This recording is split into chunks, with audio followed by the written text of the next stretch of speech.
You fought in the Clone Wars? Yes. I was once a Jedi Knight, the same as your father. For over 1,000 generations, the Jedi Knights were the guardians of peace and justice in the Old Republic. Before the Dark Times.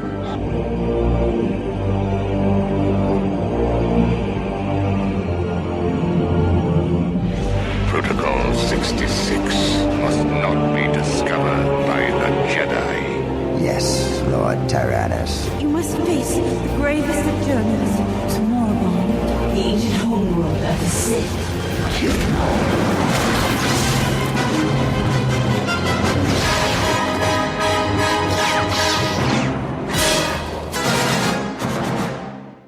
You're listening to Coffee with Kenobi. This is the podcast you're looking for. Ah, very good. Welcome to A Cup of the Clone Wars. Here's are your hosts, Dan Cisa and Corey Clubb.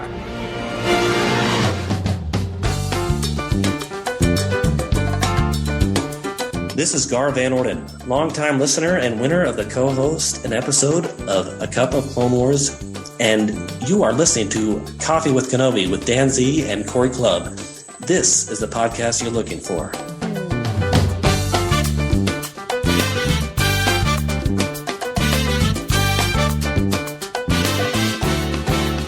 Welcome to A Cup of Clone Wars, where Coffee with Kenobi examines Star Wars The Clone Wars through a critical lens. On today's show, we will be discussing the 3 episodes of the Clovis arc of Season 6. Joining us for A Cup of Clone Wars is Garr Van Orden, longtime listener, friend of the show, and the winner of our co-host A Cup of Clone Wars with Coffee with Kenobi. We are excited to have a cup of coffee with Garr and to discuss this intriguing arc. Welcome, Garr. Thank you. Well, thank you for being on the show. It's a real thrill for us to have you on. We've interacted with you through Facebook and Twitter, and love hearing your thoughts on different stuff with Star Wars and the saga. So we're just so happy that we could get this to work out. And, of course, I'm going to be very biased since you're a fellow educator, too. It'll be really fun to hear what you have to say. And then, of course, I'm going to try to recruit you for Star Wars in the classroom, too. Yeah, well, it's my pleasure. I mean, yeah, we've been talking a little bit here, and I'm nervous because you guys are great, and I've obviously been listening to your show for a while, and I was telling you that podcasting is kind of a dream of anybody that listened to a lot of podcasts for a while, and this is just fantastic. Well, it's fun. Well, so far you're nailing the audition, my friend. So just keep up the good work. Yeah. Yeah. Well, hopefully. Great. Well, right off the bat, Corey, we've got the Clovis arc, which is a pretty famous arc. It was announced during Celebration 5 in Orlando that this was going to happen. It never showed up in Season 5 of the Clone Wars, so we knew that the bonus content was going to have the Clovis arc there. And then we get this thing, and you and I, it's been our practice so far with A Cup of Clone Wars. We haven't discussed our thoughts in advance, and I'm not sure what Garr thinks either. So, Corey, why don't you start? What are your overall opinions of this arc? Okay, to me, it was a little bit slow moving to begin with. There's a lot more political themes running through it, which doesn't interest me a whole lot. Crisper and cleaner all along, But as the story progressed through the 3 episodes, it really gained some steam and really asked some crucial questions and brought up a lot of different ideas that I hadn't thought of that I was really glad they brought up as far as tying into the whole saga itself. It really hits a lot of big notes, more than I thought it would be. So all in all, I think it was a good arc. I enjoyed it through to the end. But I'm excited to see what you guys think too. Cool. Well, Garr, what about you? How did the Clovis arc impact you? Well, I really like this episode arc. I mean, it's part of my favorite TV series ever, of course, being that it's the only Star Wars series and it's actually quality. It's not like, the holiday special or something. Right. But, I mean, I got to be honest that at first, at least, it was my least favorite of the 4 arcs of this season. And so when you had told me that this is the one we're doing, I'm like, oh man, this is bittersweet. Yeah. I was like, dang it, this is the one we're doing. Well, I better do a really good job though, so that they can invite me back because so I had seen it twice before. When I first watched it, it was like, what day of the week did they release the Clone Wars? It was like on a Friday. I think or it was something. a Friday, yeah. Yeah, Yes. but for some reason I don't remember what I was doing, but I was busy all day on Saturday, so I didn't want to watch it at midnight, and so I went. I went ahead and did this thing that I was doing, and then when I got back later that night, I turned it on and watched the first arc with the clones, and it was like, oh, this is so awesome. This is the best thing ever. And I was like, oh, I can't stop. This is great, And then I went on to this one, and I was like, oh, banking and, Queen Amidala, this, I started to, it was get late at night. I was like, oh man, it started to get late. But then, you know what? I've watched it again since then. And then since you told me this, I watched it twice. The 3 episodes twice yesterday. Cool. And I was like, and I was taking notes and I was reading other people's thoughts and everything. And you know what? I've really grown to appreciate this more and more. And I'll tell you, I guess I don't want to give it all away right now, but yeah, I'll tell you more. But I mean, I've been able to appreciate this more and more. So thank you for this opportunity. Oh, absolutely. Thank you for being on it. And thank you for doing your homework, which of course, that's what we do here, right? Yeah. But, I had similar experiences when I watched it the second time through as far as seeing different things. But I've always enjoyed this arc. And as far as how do I rank them, to me, it's like for the season 6 of the Clone Wars, you have the Yoda arc and you have the Order 66 arc and then everything else. And I kind of lump everything else into kind of the same pile. I enjoy it very, very, very much. In fact, there are a lot of things I like about this, particularly the second episode, of this entire thing, The Rise of Clovis. Yeah. But to me, the first episode is so different in tone from the second and third, and it raises a lot of interesting questions. I think philosophically, when you look at the relationship of Anakin to the 2 closest people in the entire saga, Obi-Wan and Padme, this one is rich with a lot of examination, and I'm looking forward to seeing what you both think about that. So, let's talk about Clovis, Rush Clovis. Originally, he was in season 1. In the Sin and Spy episode, and I almost forgot who he was, to be honest, because it's been so long since we've seen him. But what can we make of Clovis as a character? And Garr, why don't we just start with you? Well, Clovis is interesting because, last time we saw him, he was in the Senate, yet we had suspected that he was with the Separatists, and we find out he was, of course. And then all of a sudden here, he's not with the Senate or the Separatists. He's with the Moons. And it turns out that he grew up with the Moons and was like adopted when he was 12. And that was all kind of interesting to me. And so I don't know, why did they bring him back? Because it could have been anybody else, I suppose. It could have, because we didn't know before that he was adopted by the Moons and stuff like that. And so they could have brought in some other random person, but why did they bring him specifically back? I mean, I think it's just so that there can be for Anakin. Yeah, the love triangle, of course, and that's the drama, and that's the excitement. You bet it is. And go ahead. Were you going to say something else? No, I mean, I don't know. I don't know how much I should pace myself as far as. Go for it, man. Go for it. Well,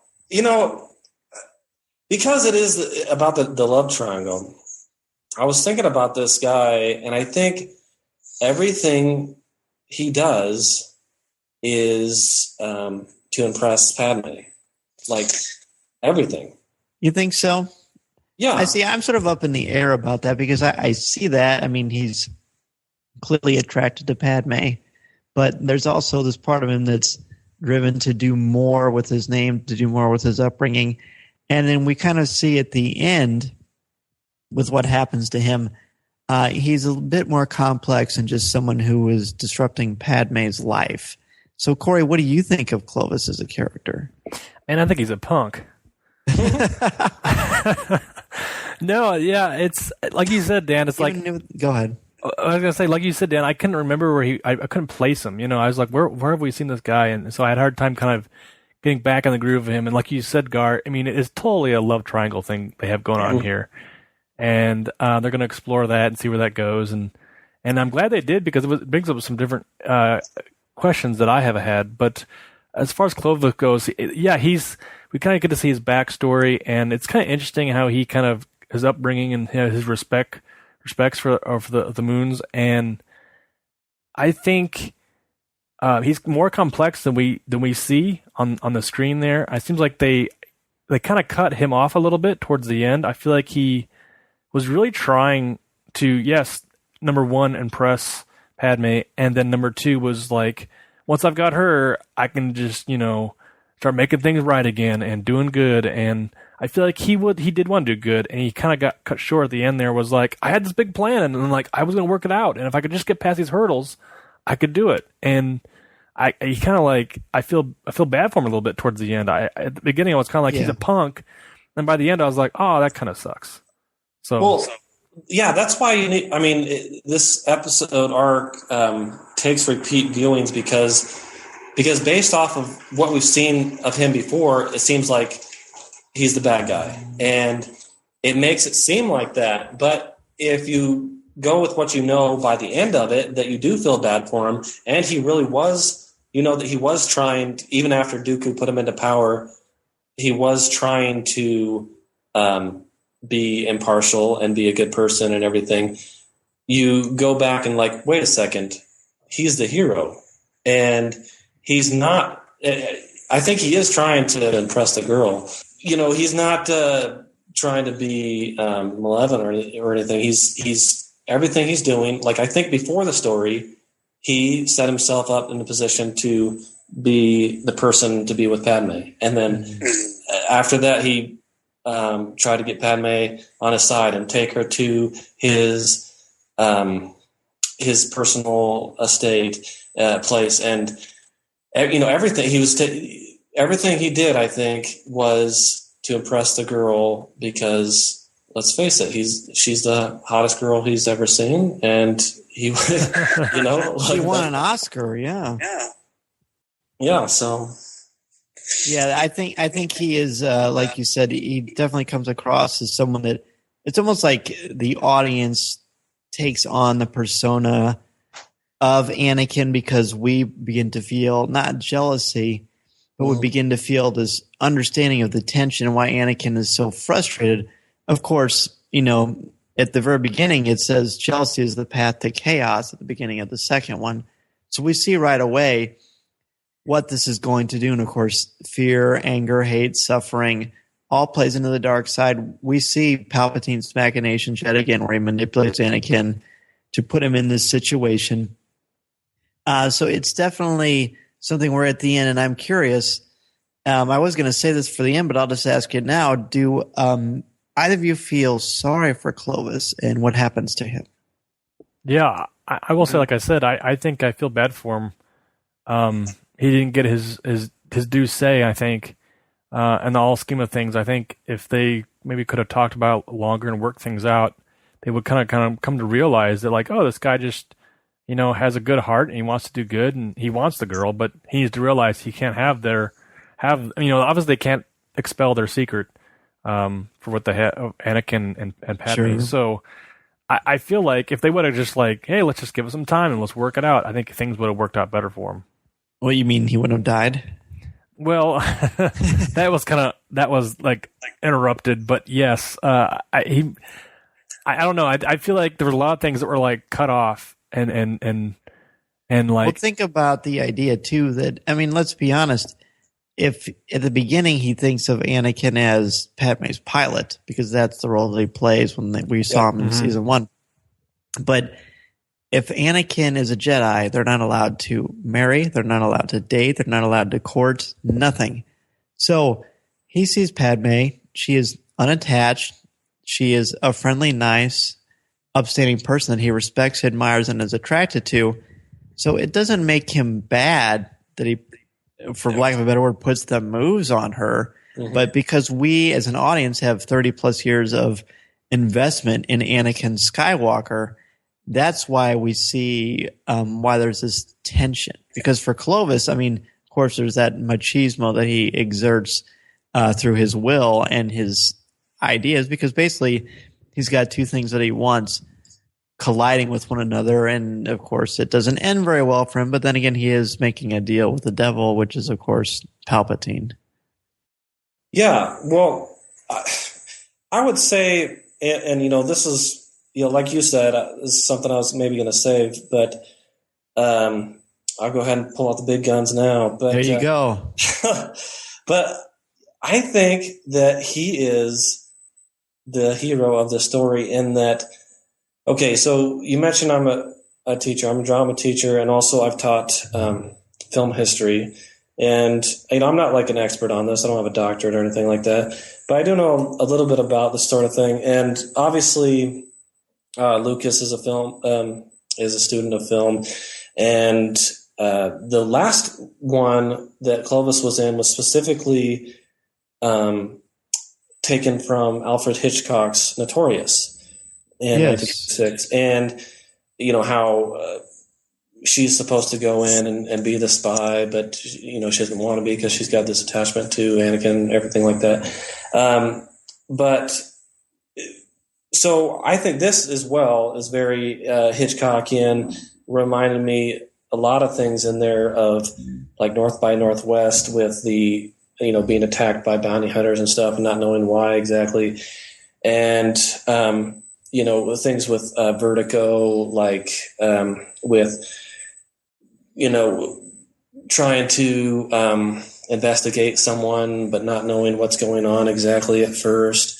And then also with Psycho in a way, because I think it's very, you were saying Anakin, but I think it's very easy to come into this and think it's Padme's story because well, she's the first one you see, and Anakin doesn't come in until later. And therefore, you know, with you know, in the movie Psycho, it's you know, came out in like 1960 or something. So spoiler alert, sorry, but the girl dies, and you think that she's the main character, but then she ends up not being. Anyways, yes, it's not only very Hitchcockian, but also very film noir, like the movie Double Indemnity by Billy Wilder, came out in 1944, is often considered to be the most, you know, the best, I don't know about the best film noir, but, you know, like the best representation of film noir. And it's like number 29 on AFI list. Anyways, I love that movie. I've seen it many times. And well, the lighting too, even reflects, no pun intended, that as well. Well, and throughout the Clone Wars, especially in 2 and 3, you can see, the lighting, exactly the Venetian blinds in the Jedi headquarters in like Anakin's apartment, and also like in scenes where like Yoda's I don't know, apartment or whatever you want to call it in like Attack of the Clones and Revenge of the Sith. You see the Venetian lines and the shadowing like that. Mm-hmm. And so it's totally is, you know, getting darker and darker. And here in Double Indemnity, the main character is a guy who sees a Spider Woman, you know, the femme fatale, which is often a thing in film noir, which is French for black film. And so he sees a girl and he wants her, even though she's married. And so they have this plan together where they're going to kill the husband, and they're going to collect the insurance, and they're going to double the insurance, hence the term Double Indemnity.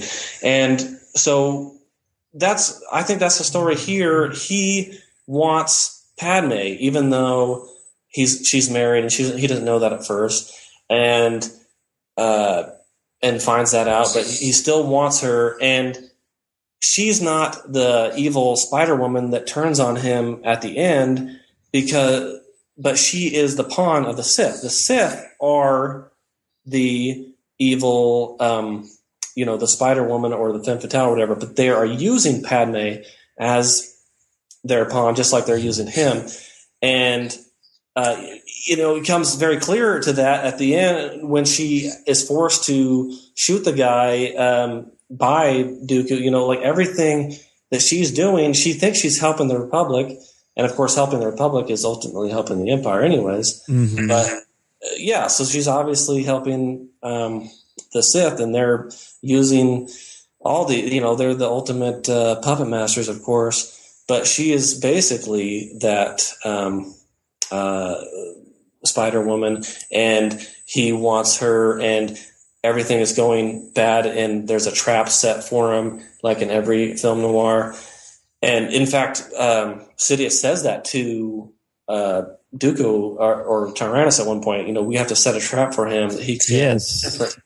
So everything is leading to this at the end, where like the crap is going to hit the fan for him, and there's no way out, and he even dies at the end, and it's like so tragic for him. And the only thing that could have made it better, as far as having him be the hero or the anti-hero and this film noir style, is if he was narrating the whole time, which we wouldn't fit Star Wars, but yeah. No, well, that would be interesting though. Well, it's almost like what we're going to see with the first person Luke Skywalker novel coming out early next year too. Yeah. Well, very good. You did bring out the big guns. I was gonna say, wow, yeah. A lot of food for thought there, especially when you consider, again, the theme, the tone, setup, and definitely Dave Filoni likes to emulate films and styles that he has admired before. Mm-hmm. We see it replete throughout the Clone Wars series. I want to jump real quickly to Obi-Wan and Anakin's conversation, perhaps the most poignant conversation we have seen between the two of them. Maybe in all of Star Wars. I'm including the Clone Wars, and I'm including the 6 films. Mm-hmm. I find it fascinating what they talk about. And Corey and I, of course, we all take our little notes on things. And one of the things that Corey wrote down was when Obi-Wan says, the Jedi are allowed to have feelings. And I wrote down, too, he says, it's not that we are not allowed to have these feelings. It's natural. And then Anakin cuts him off. And I wish that he didn't, because I would have liked to see where Obi-Wan transitions to that. But Corey, what kind of impact did that have on you, seeing those two talk like that? Well, it's interesting because, like you said, that's such a key scene for those two characters because they're brothers, and we know what's going to happen. And so I feel like they've really touched on a whole other level for me as as friends, as brothers, as warriors, and I think them to kind of talk about something that they both have dealt with. Even Obi-Wan brings up his feelings. I can't think of the gal's name. Satine, yes. So he even says like, "Hey, listen, I've been there, done that, and I know what you're going through." And it's almost like, "Oh my gosh, here we go." This is a little microscope into Obi-Wan as well. And we get to see, a harbinger, if you will. Yes, and it's it's fascinating because it's like you said. I wish the scene would run longer. They would have had some more dialogue there, but they cut it off a little bit. And even like you said, Garr, you had a great point where that whole scene is really dark. It looks like his apartment. Even look at the poster on the background there. It's the Padres poster. Yeah. And he's sitting on these crates, like almost like he hasn't moved in yet. Doesn't it remind you of A New Hope when Luke is playing with the T-16 Skyhopper and Anakin's playing with the that's beautiful. It's awesome. It's an awesome scene, and like you said, it brings up so many things about as far as relationships go. As the Jedi can have relationships and what they can and can't do, and it's almost like, oh, you can have feelings, and that's normal, but you just can't do. Owen cut me off, and it was just a crucial scene, I think, for building blocks of their relationship. Well, especially when you can see there's tension there, and Anakin. He gets annoyed more with the situation than he does with Obi-Wan. Obi-Wan looks troubled, and Anakin looks at Obi-Wan. I find a lot, especially, again, we've been referencing a lot the second episode because it just seems like that's where a lot of the meat, I think, of this entire arc comes from. But you can tell that Anakin, I think the main person that Anakin is angry with in this and frustrated with is himself. And I think that's reflected in the way that the glances he gets. And as you said before, Corey, the animation is just reached a point. It's just so beautiful in its execution. And you can feel the souls of these characters. And Anakin's heart is just in turmoil. He's very frustrated and he's full of angst. And it's a really important scene. Garr, what did you make about that entire interaction between the two of them? Well, I have a lot of thoughts about that scene. One, you mentioned the poster that has Ben Quaternaros on there, which is awesome. And Sebulba, too, which I find interesting. Mm-hmm. Oh, I have a poster of the guy who tried to kill me. Yeah, that's right. Yeah. And of course, the Ben Quaternaros is there because of Kyle Newman being friends with Dave Filoni. Yeah. But Kyle Newman also was going to be a voice in the Clone Wars. He recorded stuff, and that's never going to happen. So, yeah, that's too. I mean, the thing is, let me just go off on tangent a little bit here. I love the Clone Wars in a way that it had a perfect beginning and end, in that there was two beginnings and two endings. There was the movie was the beginning with Ahsoka, and then the end of the series on TV with Ahsoka at season 5 was the first ending there, and then the first beginning was on TV with Yoda, and then also the second beginning was with Yoda, and the second ending was with Yoda at the end here on Netflix. And so, in a way, it was like perfect because it felt like there was a few months before Attack of the Clones and maybe a few months before Revenge of the Sith that this began and ended. But it's just heartbreaking when you know there's other stuff out there that they worked on and we're not going to be able to see. So I want to say that. But then also, you mentioned, Corey, as well, that, the darkness of the room. I mentioned those other movies, but also it reminds me a bit of George Lucas's Friends movie. Francis Ford Coppola made, Godfather Part 2, and, The Godfather, he keeps getting darker and darker and darker. Yeah.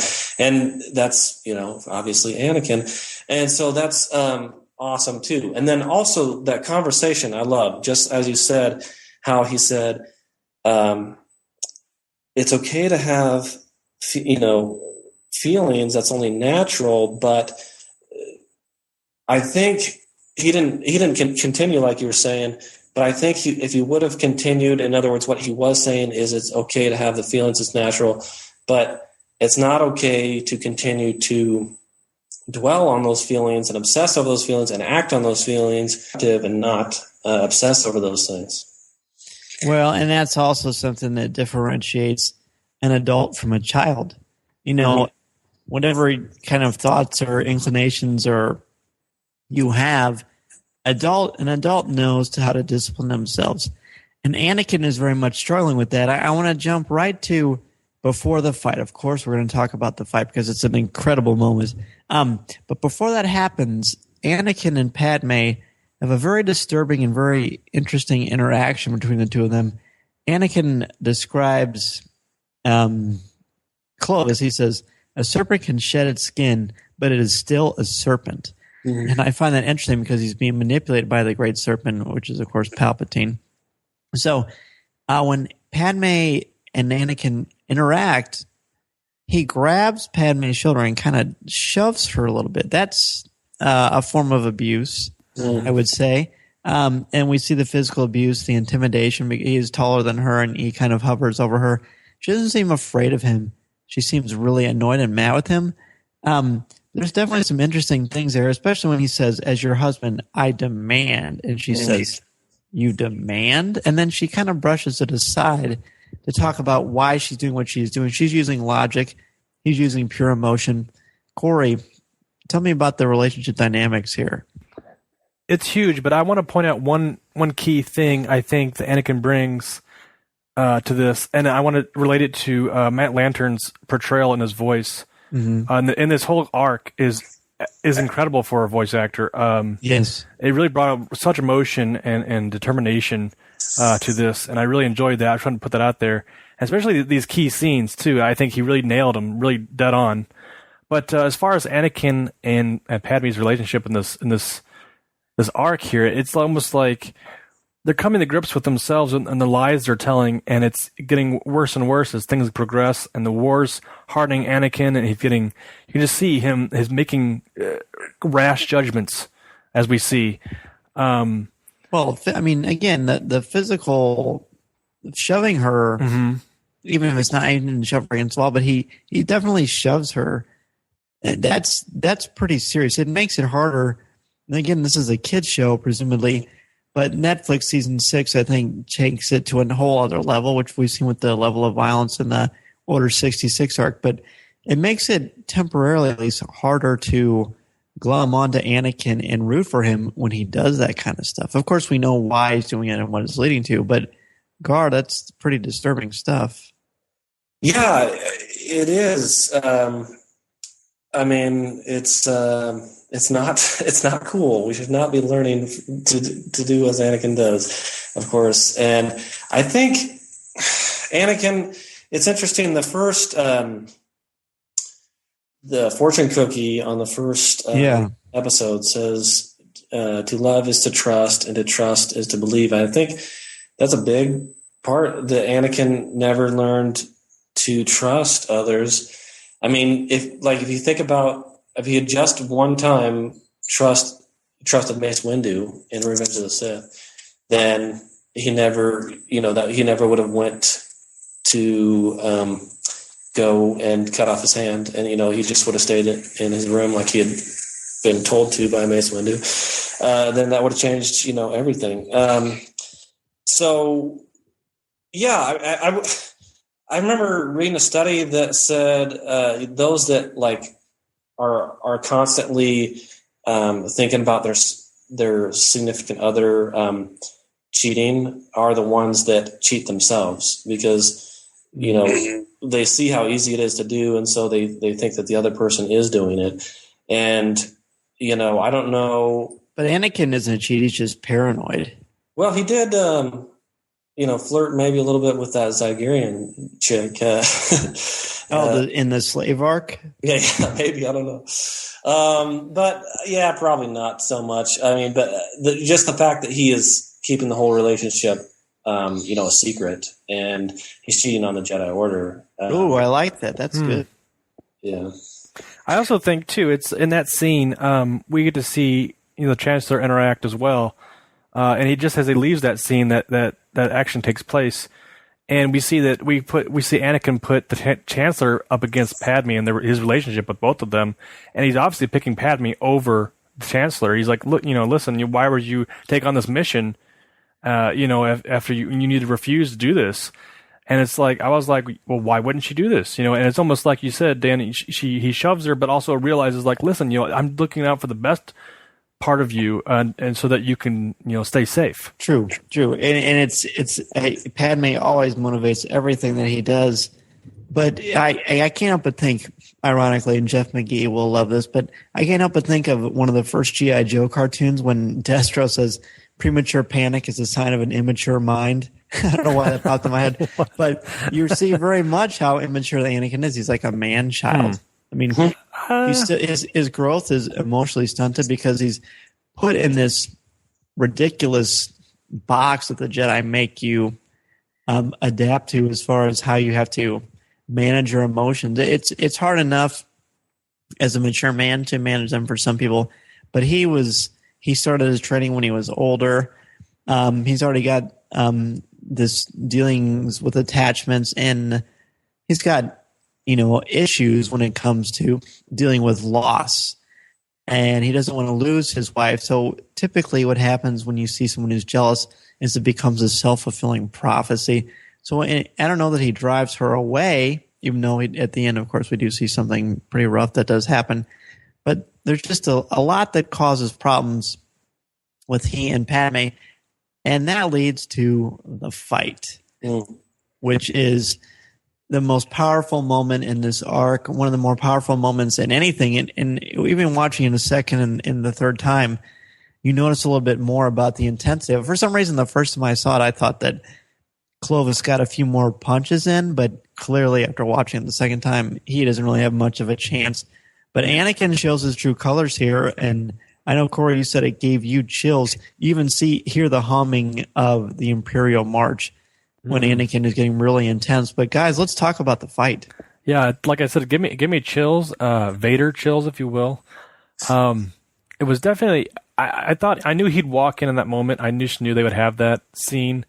And when he walked in, I thought, oh, he's just gonna slug him once, and it kind of was over with. Yeah, I really thought that. It's kind of like the one punch. Yeah, hey, this is my girl type punch. Strangles him and lifts him in the air. Yeah, well, that's what it took off. And all of a sudden, he's strangling him. Then all of a sudden, my mind flashes back to A New Hope, and he's strangling the officer, and just like his instant anger, his instant rush of just straight to, I'm going to kill you, or not to kill you, but just going to hurt you because, like you said, he's losing something. So he's on this grips of he needs to take action and do something striking to be able to make his point. But yeah, he's tossing around with the Force, and then all of a sudden Clovis is like, hey, let's fight like men. And then Anakin's like, sure. And then he just kind of beats him down and for like a minute, and then he uses the Force again. Yeah, and then he uses. That's what I think was interesting too. Look at that. He all right, I'll fight like a man, and all of a sudden he realizes, no, I need to take this guy out, and starts using the Force again, almost like I'm going to play dirty. So yeah, it was a huge scene, and you can see, and even Padme staying there is kind of like, what are you doing? Are you insane? So yeah, it was really well done. Well, before we get Gar's thoughts, I just want to point out that when they start this fight, Padme looks at Anakin and she says, Anakin, no. But not like lovers.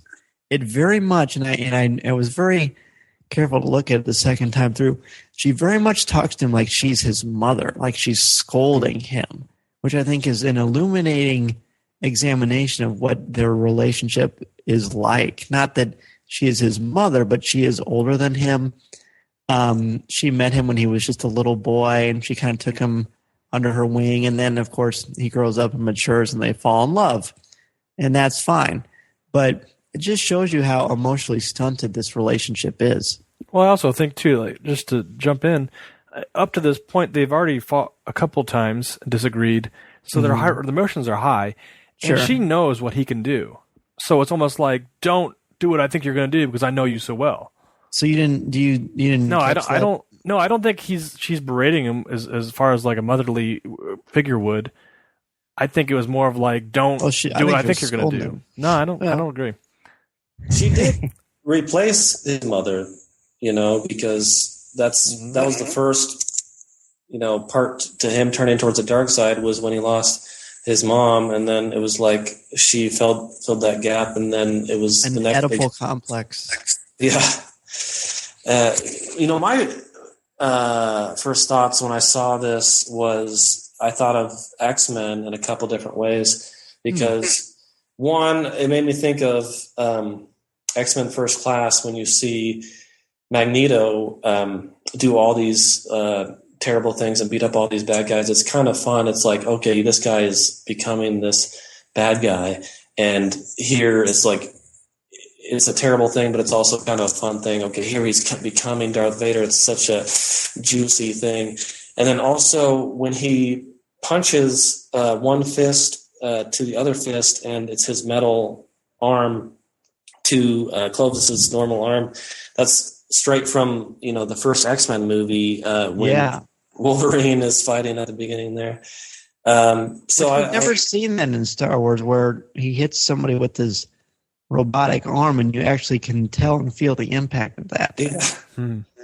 Yeah, so there's advantages. It's not just all bad. But, one thing, going back to what I was telling you guys about before, about how this is kind of like film noir, one thing that's interesting is that, first I want to talk about how the prequels in general are like that, in that some people don't like the prequels in that they're like, oh, well, I already know what's going to happen, so there were no surprises. Well, to begin with, I don't like that argument against the prequels because one, you already know what's going to happen in your favorite movie that you watch over and over again anyway, so it really doesn't matter at a certain point.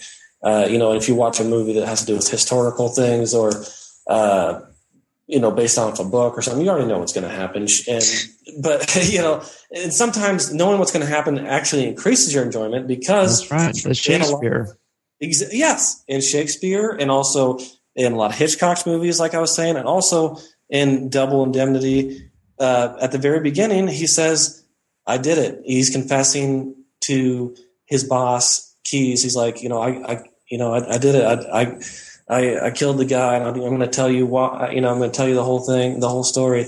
And so the drama becomes like, how did it happen? And are they going to get away with it in this moment? And then it all comes crashing down in this moment or whatever.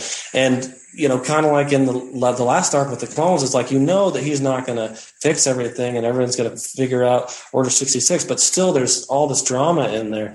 And here you see Anakin going to the dark side, and you see that drama in there. And then also the story of Clovis, going back to that, of him being the hero of this. Anakin is in a way the boss that the main character in Double Indemnity is talking to his boss Keyes, and like he's the guy that's figuring it out. That is figuring out the fact that this guy is, we shouldn't trust him, even though he is ultimately an okay guy, and he's not doing it all because of terrible intentions and everything.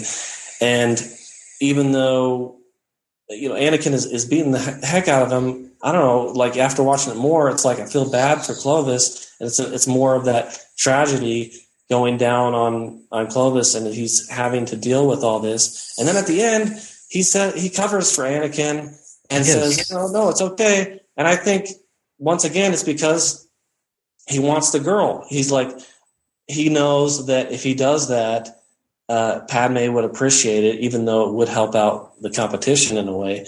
Padme sees that he's, the sensitive guy that's trying to be nice and helpful.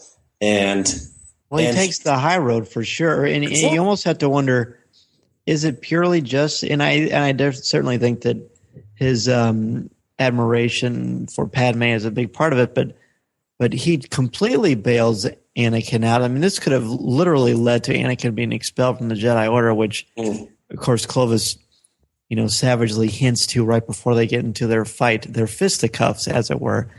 But I'm wondering what his true motivations are for sticking up for Anakin. Is it purely just for love of Padme, or is there more to him than that? Like I said before, I think there's more to it. I think, if you could get Padme, it'd be good for. I mean, he obviously is flirtatious with her in some scenes, but notice every scene that he is flirtatious with her, she does kind of defend herself and turn away, say no, this is wrong, or let's eat something. So it's always constantly she's proactive about that. So she should be able to pick up on those signals and go, okay, she's not interested, or whatever the reason may be. But yet, I also think his plan, like he says on the third episode, he talks about his plan for getting everything balanced, everything back to normal the way it used to be, and that's what his ultimate goal was. And if he can achieve that through the Sith, and be able to work with Count Dooku and achieve that, then he's going to do that, and that's what we see happen. Do you think he knows that Dooku is Sith, or just a means to an end? That's a good question. I think he. If you notice, I think he doesn't really care who he is. He wants to get to his goal. Whether he thinks he's doing something good, which he is. He is. His plan is to do something good, and whether he's Sith or not, I mean, he doesn't even know who the Sith is. I don't think he would know what the Sith are. Well, I mean, everyone I think has heard of the history and the legend of them, but no one knows that they're out and about, right now. Well, I was going to say, I don't know that everyone knows about what the Sith is and that they're all that bad. Maybe they know a little bit, but I mean, by the time you get to episode 4, people don't even know what Jedi are practically. And so I don't know. I mean, he definitely knows that he's a separatist leader, and he knows that it's dishonest to, go up the ranks, so to speak, to by means of the Separatists helping him out this way, because he should be completely impartial. But once he gets there, he wants to become impartial, even though that's impossible, and he should have known that. But the thing is, even though, Corey, you're saying, well, there's also this other motivation to be a good person, to be the leader of this bank and everything like that. Well, maybe, but even that, I think, is also to impress the girl. Look, I got this great job, and I'm doing great things with my life. I got, I'm leader of the banks now, and look at me. I still think it's to impress the girl. And he's got pretty nice hair too, doesn't he? Charismatic smile, yeah. He's got those face tattoos. What's up with that? Like, he has face. I don't think there's any humans in Star Wars, in the visual medium of Star Wars, that have face tattoos like him. And right. I wonder if that's his upbringing and through his adoption and stuff like that. That was just part of the culture. Yeah, maybe. So that's interesting, because I saw him as a human-ish, but I wasn't totally sold on him being human. So that's interesting. Yeah. He seems to be, bad. Talk about things from a certain point of view. Typically, people who are bad don't necessarily think that they're bad. They think that they have a different drive or different motivation. We see sprinkles of that in episode 2 when Anakin says, well, maybe someone could just, make them realize this is really what's the best way to be. So Clovis, again, he's clearly not a bad guy as far as, the Darth Vader dressed in black stereotype of a bad guy. I think it's safe to say that, again, for some reason we've been making a lot of Dungeons and Dragons references lately. He's almost like a neutral. He's out for himself, but he's also out for his ideals, which are not to hurt people or to take lives, but to try to fight for something that he very much believes in. And really, that's what the Separatists and the Republic are doing as well. Mm-hmm. Garr, I'm so glad again that you were, in fact, the person that won our little contest, because this has gone so beautifully. I want to talk real quickly about this marriage that Anakin and Padme have. How did you feel about her saying, our relationship is built on lies and deception, which is true, and I don't want to see you anymore. We're all married, okay?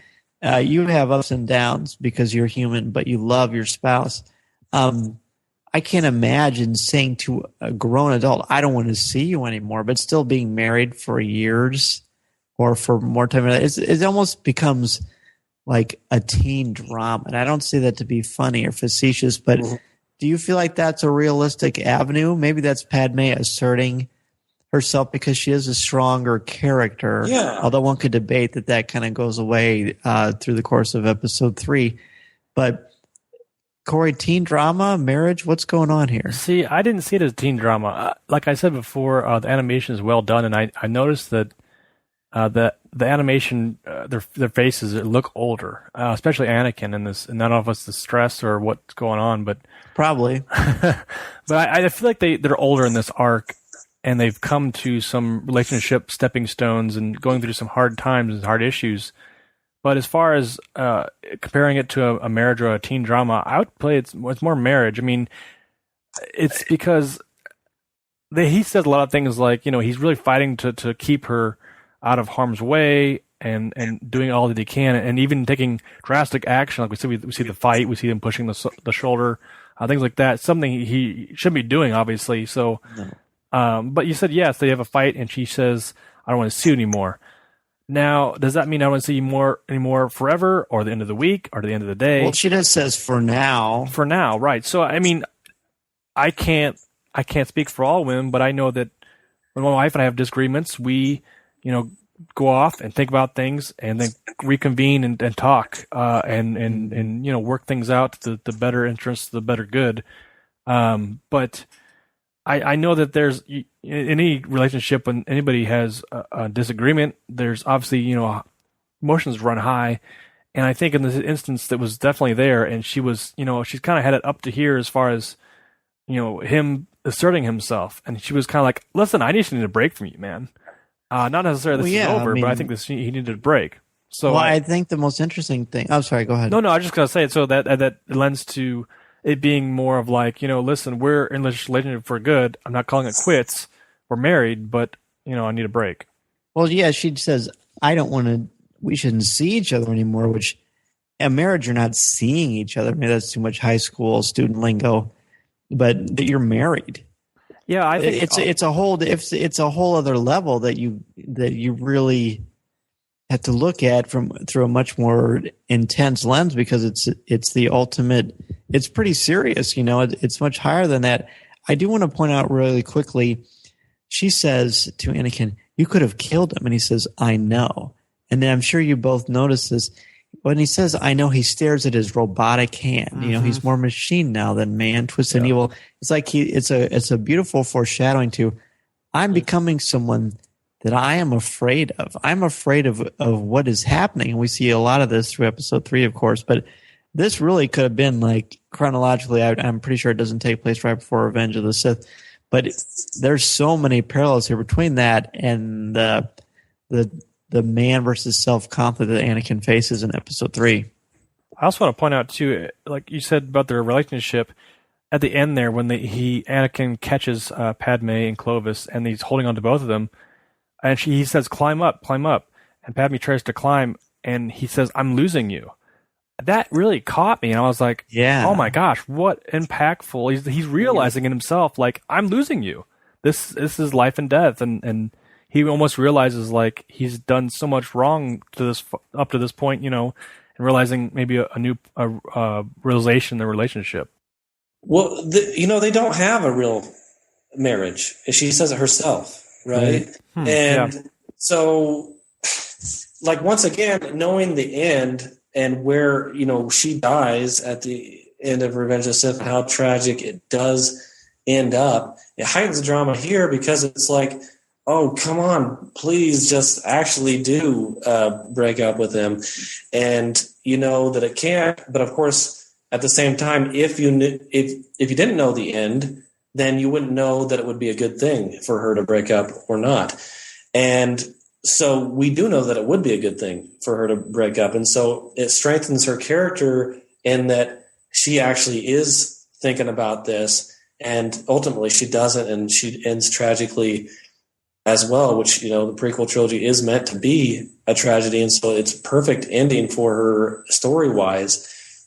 But, knowing that there was this time here where she really did take a firmer stance and say, that's too much, then, that makes her stronger. And I think that's great. I think Padme is a great character. That another criticism of the prequels sometimes is, people don't know who the main character of episode 2 and 3 is, 3 is clearly Anakin, but 1 and 2, and who the main character is, like who get the most screen time, and who the protagonist of the hero is, two different things. Lucas clearly says in one of the the audio commentaries for the DVD or the Blu-ray that Padme is the protagonist of episode 1, in that she's the one that is the leader of the planet, and she's the one that wants the planet to be freed, and they're being oppressed, and they win freedom at the end of episode 1. And so she's the main protagonist, who maybe doesn't get the most screen time or whatever, but she's the hero. And then I think 2 is also her, but she loses, and it's the beginning of that tragedy, in that she's the one that doesn't want the clone army to happen, and then it does happen at the end, and they realize, okay, we are sort of beginning to be caught into something. They actually did get caught into the trap of the Sith back in episode 1, but they didn't realize it back then. Right. And see, I'm not going to go against George Lucas, of course, but I would say episode 1's protagonist is Qui-Gon Jinn myself. That's because you like him so much. I do. But the protagonist drives the action. You really don't get from point A to point B without him. But I think you could make a point for Anakin and Padme as a double protagonist in episode 2, personally.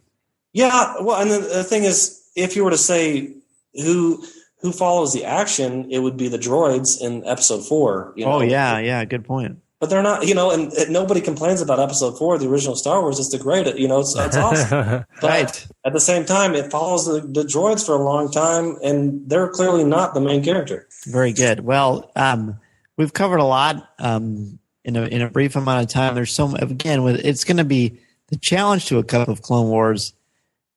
For me at least, is that there's so many things to talk about when we're just taking arcs into consideration, not individual episodes. But there's a lot more to this, especially with the psychology of these characters that we know and love, that I think just stands to reason that you want to do repeated viewings, because you will look at things differently. So yeah, before we sign off, looks like, Garr, your coffee's getting a little low. And any last thoughts, guys, on anything in any of these 3 episodes that we didn't discuss that you think we need to bring up for everyone? I think I want to relate it to questions that like we've been wanting to be answered. I feel like we've kind of been in the first arc, the Order 66, were some questions that like were led to the background of the clones and kind of how they interact, and we get to see this. They're opening this box a little bit more for us as viewers and us as fans to be able to see more into their scope of their lives. And then again, we get to see Anakin and Padme play out in this arc, and it's just really nice to see all this. And I'm enjoying each arc as we go along with this, and just be able to open up each character and dissect them a little bit more, a little bit further. So I'm really enjoying them. Cool. Garr, what about you? Any final thoughts on the Clovis arc? Oh, I have about 10,000 more thoughts. You guys got some? All right.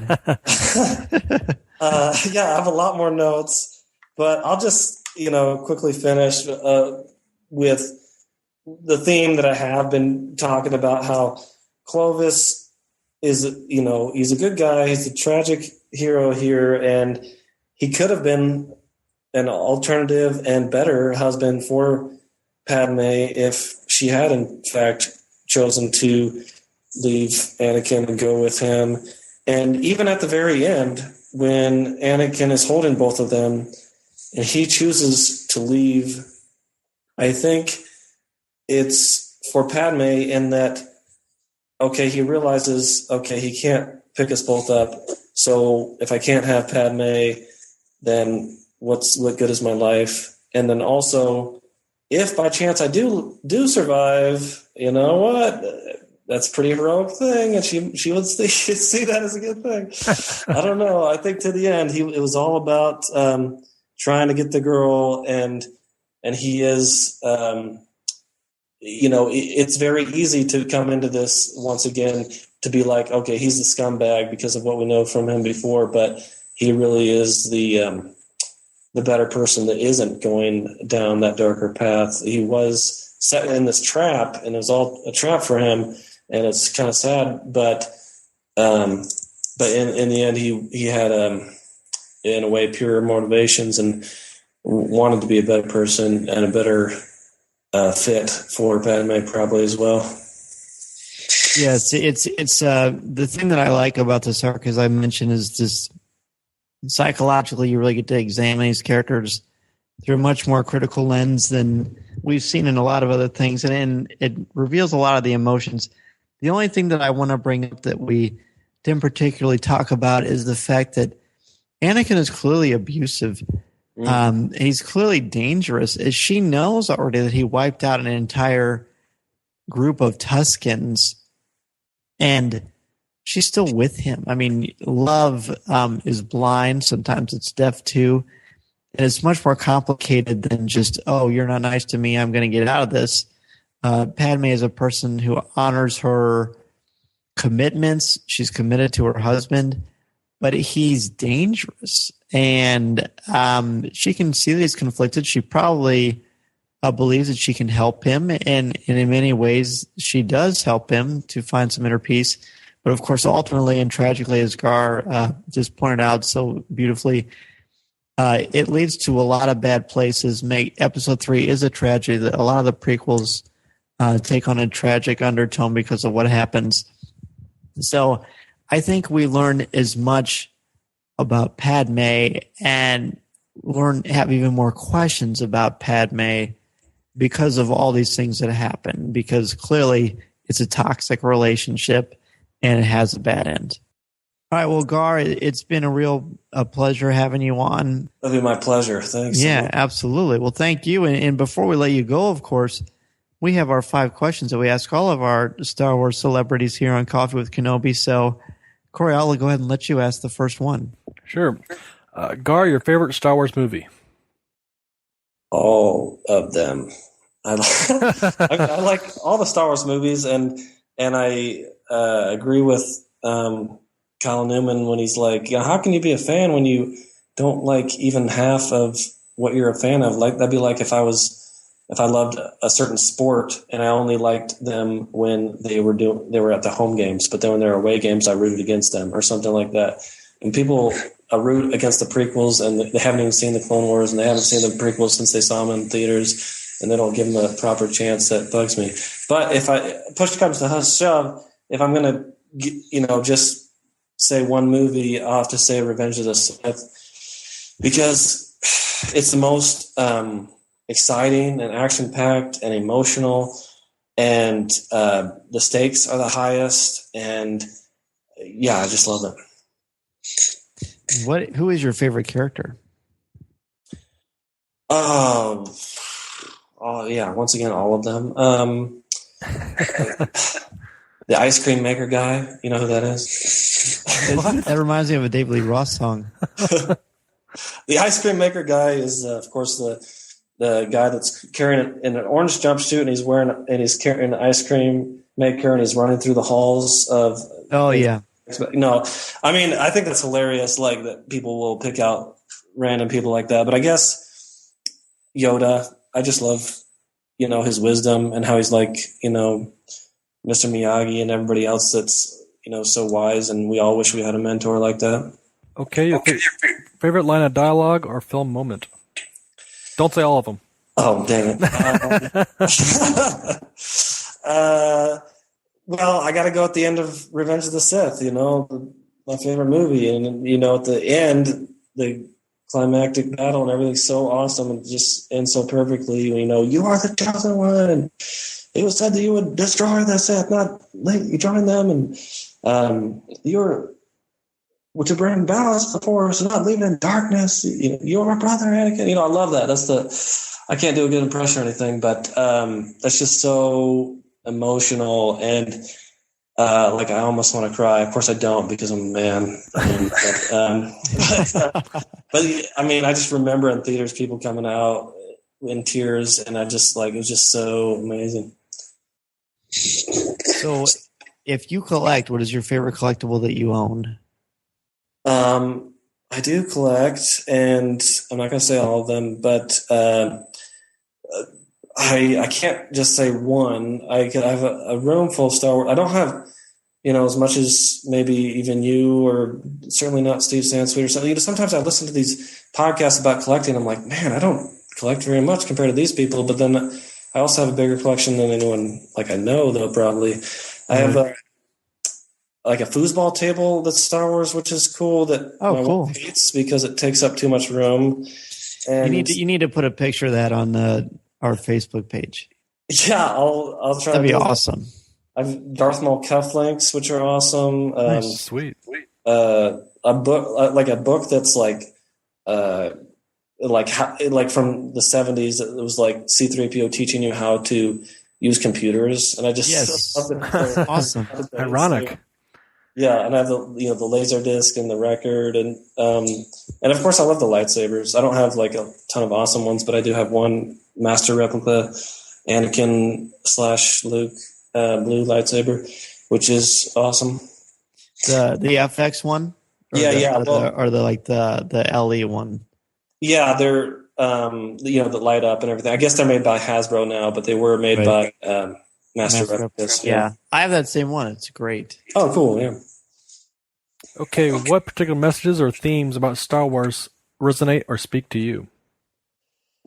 Once again, all of them, but I will say eternal life is an important thing to me, that I thought the circle on that story was completed in Revenge of the Sith, with the fact that we knew with Obi-Wan that he disappeared, and so did Yoda. But then when we went back to the prequels and Qui-Gon didn't disappear, it was like, what the heck is going on there? And the Jedi didn't disappear in the arena in episode 2. And then in Revenge of the Sith, you see Anakin wants eternal life, and he's trying to figure that out. And he is trying every which way because he's having these nightmares and everything, and he wants to save Padme and doesn't want her to die like his mother. And then he chooses the wrong path, and you learn at the end that Yoda is like, he figured out the secret to eternal life, and we figured out a little bit more about how he did that in the Clone Wars here, and about how he communed with Qui-Gon and through everything, and just so that just hit me strong when I saw Revenge of the Sith the first few times. Like, wow, what a great message that people try to find eternal life and happiness through other means, but it all comes back to the good side of the Force, or for us through being a good person or whatever you believe, is the back to the basics and not trying to find this other outside sources, but back to being good is how you truly become happy and have eternal life. And then we see him at the end of Return of the Jedi, and so that's one of my favorite things.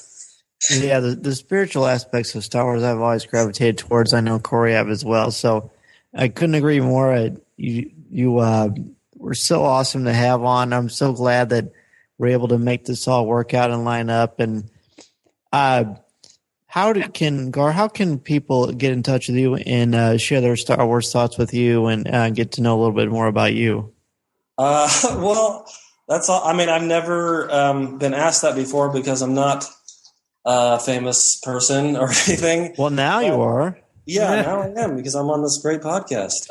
Well, it's because we the thing that is so cool about having you join us is that you are an awesome guy with a lot to say about Star Wars and life in general, and you deserve to have your voice heard, as do all of these awesome Star Wars fans that we know. So it's just only natural that people get a chance to interact with you because you've got a lot to say. I appreciate it. Thanks a lot. Yeah.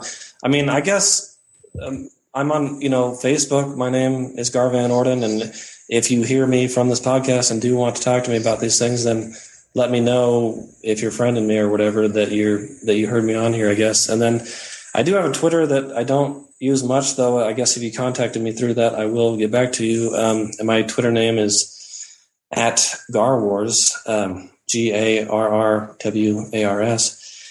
And I'm on, Google Plus as my name. I don't know some things I don't use as much, but I'll certainly get back to you if you do contact me through those means. Awesome. And we'll put your Twitter account on our show notes as well. Well, Garr, thank you again for being on A Cup of Clone Wars and discussing the Clovis arc with us. We certainly look forward to having you on sometime in the future for Rebels reactions, and keep on fighting the good fight, man, because we love hearing what you have to say and appreciate you spending time here with us on Coffee with Kenobi. Okay, yeah, thanks. I appreciate it. Like I've said before, a lot of people listen to this podcast, think it's great, and it's just a great outlet for everybody to get their voice out, because me, like you, I've thought about starting up a podcast, and there's a lot of reasons I haven't, and I'd rather just be a part of yours, than, because there's so many podcasts out there that I feel like it'd be a waste of time now I'd be a wash or whatever. So I'd just rather be a part of you guys. Well, I'll encourage you to, peruse that avenue, because you never know, because even just having this conversation tonight has just shown that you have a whole host of your own ideas. Mm-hmm. Some things we've never heard before, things that fans and listeners have never heard before. And you have your own voice that somebody could pick up and enjoy. And I would just encourage you to, do what you want to do and be able to peruse that avenue as far as that's something you want to do. I say go for it, man. I mean, there's going to be something out there that somebody's going to listen to you that's That's the reason Dan and I did it. So I don't see why you couldn't do it either. So absolutely. Well, thanks. Yeah, well said, Corey. Well, you should co-host this show, Corey. That's good. Hey, that's good. And Garr, we certainly are a better show for having you on. So thank you again so much, and have a wonderful evening. I appreciate it. Thanks. Talk to you later. Chewie, get us out of here!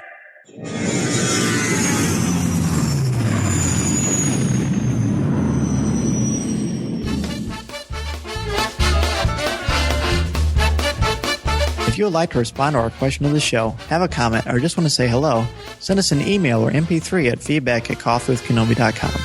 Or if you have a specific question or comment for either of us individually, email us at danz@coffeewithkenobi.com or coreec@coffeewithkenobi.com, or visit us at coffeewithkenobi.com and click on the Contact Us section, or comment on one of the stories featured on the site. If you enjoy the show, please write a review in iTunes. You can also like the show on Facebook at facebook.com/coffeewithkenobi, as well as keep up to date on our Twitter feed at twitter.com/coffeewithkenobi. You can also find us on Tumblr at coffeewithkenobi.tumblr.com. If you enjoy the jazz music, download the album Eye to Eye by Steve Torok on iTunes. Give the evacuation code signal. This podcast is not endorsed by the Walt Disney Company or Lucasfilm Limited. It is intended for entertainment and informational purposes only. The official Star Wars website can be found at www.starwars.com. Star Wars, all names, sounds, and any other Star Wars-related items are registered trademarks and or copyrights of Disney and their respective trademark and copyright holders. All original content of this podcast is the intellectual property of Coffee with Kenobi unless otherwise indicated. This is the podcast you're looking for. There's no one here. Move along. Move along.